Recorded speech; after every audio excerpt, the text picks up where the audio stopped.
नमस्कार आप सभी को। बात करते हैं उत्तर प्रदेश यूपी की सबसे बड़ी काम की महत्वपूर्ण खबरें। काफ़ी बड़ी खबरें निकल कर आ रही है अभी आपको, क्योंकि आप सबको पता है इलेक्शन का समय आ चुका है। वहीं पे राम मंदिर में काफ़ी बड़ी चीज़ देखने को मिली है। आपको पता है अभी रामनवमी थी और इसी को लेकर काफ़ी बड़े ऐलान है बोर्ड की परीक्षाओं के रिजल्ट को लेकर, यूपी के मौसम के बारे में।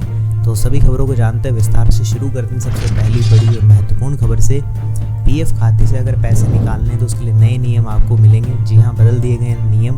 अब इस काम को करने के लिए आपको 1 लाख तक मंजूर। आपको बता दें ईपीएफओ ने फॉर्म 31 के पैरा 68J के तहत निकासी की जो मौजूदा लिमिट है उसे अब 50,000 से बढ़ाकर 1 लाख रुपए कर दिया, जो वाकई में अच्छी बात है। और इस संबंध में 16 अप्रैल को ईपीएफओ ने एक सर्कुलर जारी किया था। इस सर्कुलर में यही चीज़ बताई गई है कि आपको अगर रुपए निकलवाने होते हैं तो 50,000 से लेकर 1 लाख रुपए तक निकाल सकते हैं, लेकिन इसके लिए जो फॉर्म 31 के पैरा 68J के तहत जो निकासी है वही की जाएगी। और इस संबंध में 16 अप्रैल को ईपीएफओ ने एक सर्कुलर जारी किया। पेंशन फंड निकाय ने 10 अप्रैल 2024 को एप्लीकेशन सॉफ्टवेयर में भी बदलाव कर दिया है। जी हाँ, ईपीएफओ सर्कुलर में बताया गया है कि केंद्रीय भविष्य निधि आयुक्त से पहले ही हरी झंडी मिल चुकी है।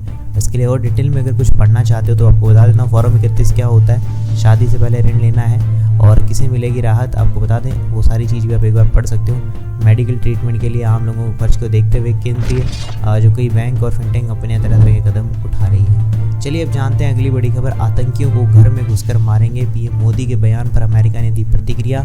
मदद की आस लगाए पाकिस्तान को झटका। आपको बता दें पिछले कुछ दिनों में जो पाकिस्तान में कई आतंकवादियों की मौत की घाट उतार दिया गया। हालांकि आतंकवादियों की हत्या किसने की इसका किसी के बारे में कोई खबर नहीं है, लेकिन पाकिस्तानी सरकार के पास भी नहीं है। पाकिस्तान ने आरोप लगाया भारत की खुफिया एजेंसी रो के एजेंट्स पाकिस्तान धरती पर आतंकियों को निशाना बना रहे हैं। हालांकि इस मामले पर पाकिस्तान को अमेरिका का साथ नहीं मिल रहा है। और आपको बता दें आतंकवाद के खिलाफ मोदी सरकार की नो टॉलरेंस पॉलिसी के से पाकिस्तान पूरी तरह से बौखला उठा है। दरअसल भारत अब न सिर्फ अपने देश में आतंकियों का सफाया करे बल्कि पाकिस्तान की अधिकृत कश्मीर में बैठे आतंकियों को भी सफाया करने में जुट गया है कि उनका कोई भी वो चाहते ही नहीं कि ऐसी कुछ चीज़ें हो। और सच में चीज़ें जो होती है उन सब के लिए काफ़ी बड़ा एक्शन लिया जा रहा है। और आपको एक चीज़ बता देते हैं कि कुछ दिनों पहले प्रधानमंत्री नरेंद्र मोदी और केंद्रीय मंत्री राजनाथ सिंह ने कहा था कि आतंकियों को घर में घुसकर मारने से भी नहीं हिचकिचाएंगे। वहीं पिछले कुछ दिनों के भीतर पाकिस्तान ने कई आतंकियों को मौत की घाट उतार दी है। तो ऐसी कुछ चीज़ देखने को मिल रही है। आपका इसके प्रति क्या विचार है कमेंट्स में बता सकते हो।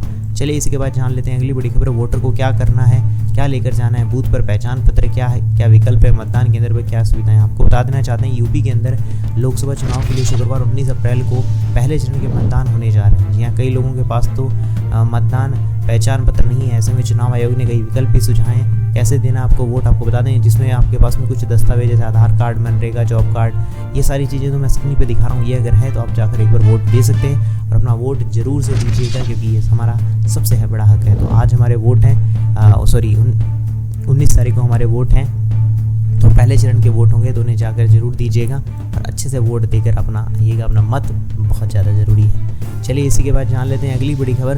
अगली खबर निकल कर आ रही है चुनाव में बड़ा हमला करने वाले थे नक्सली, सुरक्षा बलों ने कैसे ध्वस्त किए मसूबे ऑपरेशन की डिटेल। आपको बता दें छत्तीसगढ़ के नक्सले प्रभावित कांकेर जिले में मंगलवार को एक मुठभेड़ में 29 जो नक्सली होते हैं उन्हें मार गिराया। बताया जा रहा है कि नक्सली चुनाव में बड़ी वारदात करने की योजना बना रहे थे और जिसमें पूरा का पूरा उनका काम एकदम पूरा का पूरा निपटा दिया गया। जो सोच रहे थे कि उसको सफल दिलाने के लिए, लेकिन उसमें सफलता नहीं मिली है और इसमें बड़ी जीत हासिल हुई है कि जो भी था उनका उसके पीछे पूरा का पूरा जो ऑपरेशन चल रहा था। इस ऑपरेशन को अंजाम देने के लिए 40 बीएसएफ थे, 120 टीआरजी जवानों की टीम बनाई गई। ऑपरेशन कितना बड़ा था और इसे कैसे अंजाम देना था इसकी रणनीति जवानों ने माड़ इलाके में साझा की थी। उसके बाद माड़ इलाका से जवानों की पूरी टीम जंगलों की ओर पैदल रवाना हो रही है। टीम 15 से 20 किलोमीटर तक पैदल चली और उसके बाद पूरा का पूरा हल निकाल लिया गया। चलिए इसी के बाद जान लेते हैं अगली बड़ी खबर है। राम मंदिर अयोध्या सूर्य तिलक का लाइव स्ट्रीमिंग। आपको बता दें रामनवमी के पावन दिन पर भगवान रामलला का जो सूर्य तिलक था वो हुआ था, जिसमें सूर्य भगवान की जो रोशनी होती है वो भगवान श्री राम के एकदम मस्तक पर एकदम चमकती हुई दिखाई दी, जो वाकई में बहुत ही अद्भुत दृश्य था। और आपको बता देना चाहते हैं कि ये दृश्य वाकई में एक ऐसा था जिसके अंदर सूर्य तिलक से एकदम पूरा का पूरा ऐसे जगमगा रहा था जैसे उनके तीसरा नेत्र दिख रहा हो। वाकई में बहुत बड़ी चीज़ देखने को मिली है। और आपको इसी के बारे में एक जानकारी और दे दूँ, रामनवमी पर राम मंदिर में आस्था और विज्ञान का संगम हुआ है। रामलला के मस्तक पर सूर्य अभिषेक है। और क्या होता है सूर्य तिलक, थोड़ा सा आपको और बता दें। रामनवमी पर जो ये सूर्य अभिषेक हुआ जिसमें श्रद्धालु एकदम गदगद नजर आए। रात 9 बजे तक 3 लाख से ज़्यादा भक्तों ने दर्शन कर लिए थे। वाकई में बहुत बड़ी बात है। और ये जो हुआ था एक ऐसा दृश्य था जो सच में सबको देख कर आश्चर्यचकित कर देने वाला था। और ऐसा दृश्य कभी कभार ही देखने को मिलता है। और वाकई में रामनवमी पर जो देखने को मिला है वाकई में बहुत ही शानदार दृश्य था। आपको बता देते हैं ठीक 2 मिनट पहले 11:58 पर जो राम मंदिर के गर्भगृह की रोशनी बंद कर दी गई थी। सूर्य के प्रकाश में रामलला प्रकट हुए और प्रभु के ललाट पर लगे चंदन को साफ कर दिया गया और सूर्य देव उनके ललाट पर अपने तेज की तिलक से सुशोभित करने लगे।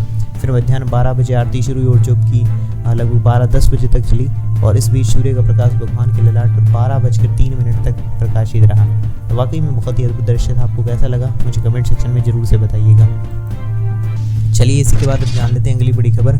जी हाँ, गजब चीज, 12 लाख रुपए की रैपिड रेल की केबल चुरा ले गए चोर, 6 दिन तक प्रभावित हुआ ट्रायल। आपको बता दें रैपिड रेल का लाखों रुपए का जो कीमत का केबल है वो चोरी कर लिया गया, जिसमें मुरादानगर से मेरठ के बीच में अलग अलग जगहों से केबल चोरी हुआ। फिलहाल अधिकारियों ने प्रतापपुर थाने में दर्ज करा दिया मामला और जल्दी इसका सोल्यूशन निकाल लिया जाएगा। जिन्होंने भी किया उन्हें जल्दी ही पकड़ लिया जाएगा। चलिए इसी के बाद जान लेते हैं हम यूपी बोर्ड की परीक्षाओं के बारे में जो रिजल्ट आने की तैयारी चल रही है। जी हाँ, रिजल्ट तैयार है। टॉपरों को मिले अंकों का हो रहा है मिलान। परिणाम कब होगा घोषित, आपको बता दें यूपी बोर्ड की 10वीं और 12वीं का रिजल्ट जल्द आ जाएगा। अब टॉपरों के अंकों का मिलान किया जा रहा है। रिजल्ट अगले हफ्ते तक घोषित किया जा सकता है और निर्वाचन आयोग और शासन से अनुमति का इंतजार किया जा रहा है। बस कॉपियाँ जांच है, तो बस चिंता मत करो बच्चों, आपका जल्दी रिजल्ट आ जाएगा। और मेरी तरफ से यही है, ऑल द बेस्ट अपने फ्यूचर के लिए। जैसा भी रिजल्ट आए अच्छे से अपने रिजल्ट को स्वीकार करना और आगे के लिए जो सपने हैं उनको पूरा करने के लिए बढ़ना, ठीक है। तो चलिए इसी के बाद जान लेते हैं अगली बड़ी खबर। जियो के इस प्लान के आगे सबकी बोलती बंद, फ्री में दे रहा है नेटफ्लिक्स 252 GB डेटा 84 दिन के लिए। आपको बता दें ऐसा कुछ प्लान स्पेशली भी देखने को मिला। अगर ऐसा कोई प्लान आप करवाना चाहते हैं जिसके अंदर जियो में एक बेस्ट प्लान है, इस प्लान को रोज़ 18 रुपये खर्च कर सकते हैं और जिसमें 3 GB डेटा और अनलिमिटेड कॉल्स का फ़ायदा मिल रहा है। ये कुछ प्लान है। बाकी वो डिटेल में कुछ और प्लान जानने तो वो देख सकते हो, ठीक है, जिसमें बेसिक्स नेटफ्लिक्स के भी प्लान हैं और साथ ही साथ में जियो के अनलिमिटेड प्लान भी देखने को मिल रहा है। चलिए इसी के बाद जान लेते हैं यूपी के वेदर के बारे में। यूपी में इस दिन होने जा रही है झमाझम बारिश, आंधी तूफान की भी चेतावनी। नोट कर लो आप ये तारीख। आपको बता दूं पश्चिमी उत्तर प्रदेश और पूर्वी राजस्थान में 19 अप्रैल और पश्चिमी राजस्थान में 17 से 19 अप्रैल के बीच में बारिश, आंधी तूफान जैसे तेज हवाओं के चलने की चेतावनी दी गई है। तो इस समय अपना ध्यान पूरा रखिएगा। चलिए इसी के बाद जान लेते हैं अगली बड़ी खबर। बिस्किट चुराने पर 10 साल के बच्चे को मिली तालिबानी सजा, दुकानदार ने खंबे से बांधकर रात भर पीटा। आपको बता दें शाहवस्ती में एक बच्चे को एक बिस्किट का जो पैकेट है चोरी करने पर महंगा पड़ गया। दुकानदार परिजनों के साथ मिलकर बच्चे को खंबे से बांधकर बेरहमी से पीटा। जब उसके परिजन छुड़ाने गए तो दुकानदार ने उन्हें भगा दिया, जो वाकई में कहीं ना कहीं देखा जाए तो गलत है और पुलिस ने मुकदमा दर्ज कर इस मामले की पड़ताल को शुरू कर दिया है। चलिए इसी के बाद जान लेते हैं अगली बड़ी खबर। जमीन रजिस्ट्री की प्रक्रिया हुई एकदम सरल, नई व्यवस्था के लिए आदेश चाहिए। आपको बता दें यूपी के मैजमीन रजिस्ट्री की जो प्रक्रिया है वो सरल कर दी गई है और राज्य सरकार ने विकास योजनाओं के लिए जमीन और रजिस्ट्री कराने की जो प्रक्रिया को और सरल कर दिया, जिसमें शासनादेश भी जारी कर दिया गया। तो ज़्यादा दिक्कतें सामना करना पड़ता था जो रजिस्ट्री करवाने के लिए, उन सबको आसान कर दिया। और डिटेल में पढ़ना हो तो एक बार स्क्रीन पर आप उसे डिटेल में पोस्ट कर पढ़ सकते हो। चलिए इसी के बाद बात कर लेते हैं अगली बड़ी खबर। 4 धाम यात्रा को दूसरे दिन 2.5 लाख से ज़्यादा रजिस्ट्रेशन, केदारनाथ धाम का ज़्यादा क्रेज। आपको बता दें गंगोत्री धाम में लगभग 51,878 पंजीकरण हुए, जिसमें से कुल पंजीकरण जो हुए थे वो 87,989 हुए थे। केदारनाथ धाम में कुल 1,63,618 पंजीकरण कराए गए हैं। बद्रीनाथ धाम के लिए केदारनाथ धाम के सबसे अधिक पंजीकरण हो रहे हैं। लोगों में काफ़ी उत्साह देखने को मिल रहा है। आप इस बार कहाँ जाने वाले हो कमेंट्स में ज़रूर से बताइएगा। चलिए ये थी आज की सबसे बड़ी महत्वपूर्ण उत्तर प्रदेश यूपी की खबरें। कैसे लगी आपको सारी की सारी खबरें मुझे एक बार अपना कमेंट सेक्शन में विचार जरूर से बताइएगा। और हाँ, इस वीडियो को अगर आपने लाइक नहीं किया तो लाइक जरूर से कर दीजिए। चैनल को सब्सक्राइब नहीं करके सब्सक्राइब कर दो, घंटी के निशान को दबाना मत भूलिएगा। मिलूंगा ऐसे अच्छी और वीडियो के साथ। तब तक के लिए जय श्री राम, जय हिंद, वंदे मातरम।